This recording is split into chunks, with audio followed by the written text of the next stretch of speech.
Idolizing another human being is a common thing for a human like all of us, including me. But what about idolizing a serial killer? Do you know there are people who are admiring this type of individuals? Shocking, right? Is it totally sickening and inappropriate? They are probably under some sort of dark spell, I might say. So, ladies and gentlemen, my name is Nurul Hafifa binti Mohamad Hosni and I am from class CAAD 2413C, and today I would like to share with all of you on why the glorification of serial killer is even a thing.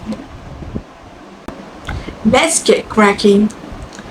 True crime is the widely popular genre that many of us are familiar with, and we find it enjoyable at certain point, whether we consume it through social media, YouTube, or podcasts. Its appeal lies in the intriguing and often gruesome stories of real-life crime, unraveling the mysteries and the exploration of the criminal's mind.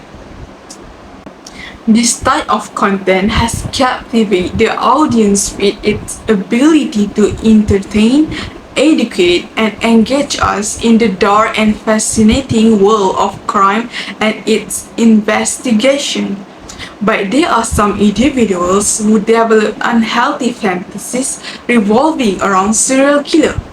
These people may cross a line into delusion by romanticizing and or glorifying these criminals.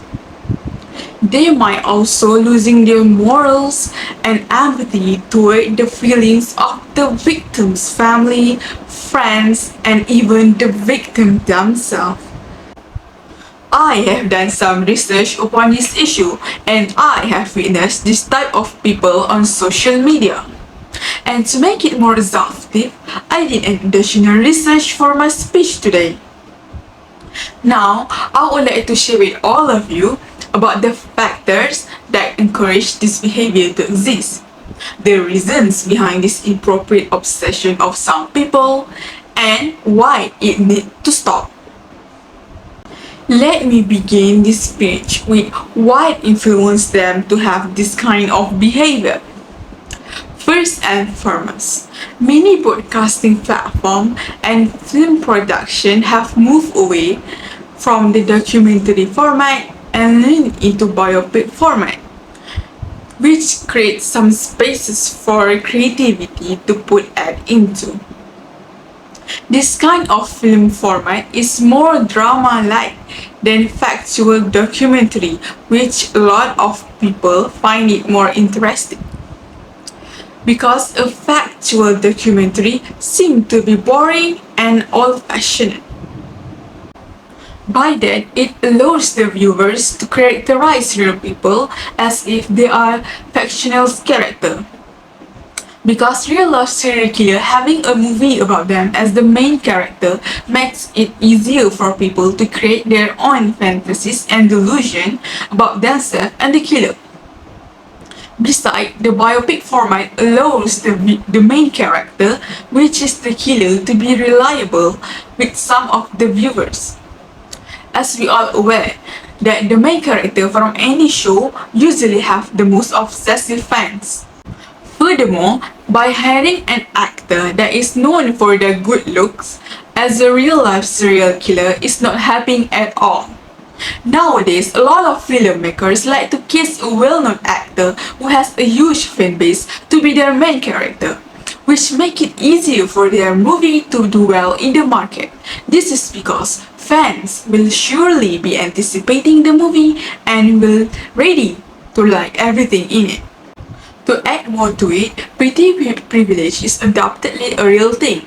The majority of people will accuse a person wrongdoing just because they have a look that fit the beauty standard. This may also affect their view on how they see serial killers who played by good-looking actors such as Zac Efron, who played as Ted Bundy in Extremely Wicked, Shockingly Evil and Vile, and also even Peters as Jeffrey Dahmer in most of the Jeffrey Dahmer story. So now I have explained to you about the factors that encourage this kind of behavior. Let's move on to why these people have this kind of obsession. Firstly, which is the sad background or dark parts of serial killer. This makes a lot of people seem to think that they can relate to a serial killer. These people see these serial killers as a role model or someone they can look up to just because they are facing the same mental disorder or traumatic event as these serial killers. And it proves that average person is biologically programmed to feel remorse, empathy, or sympathy toward others. This feeling may come to the surface after they did some digging into the serial killer's past. Some people think that having a sad backstory justifies their hideous act of taking people's life, which is not. And what's more sad is, some people believe that forgive and forget is meant for everyone, which is not true at all. I have explained to you about the reason why some people glorify a serial killer. Without wasting any time, let's get to know why this kind of behavior needs to stop. There are multiple reasons to stop this act. First and most importantly, it is harmful for the society as a whole. We shouldn't believe that having a rough childhood justifies the act of murder or any horrible act on others that has nothing to do with our traumatic experience as a child. This will avoid the unwanted influence on other people, especially teenagers who easily be controlled by their unthinkable desire. Because some obsession lead to the worst case scenario. We can look into the bigger picture on how school shooter is also a minor and a schooler. Conclusion.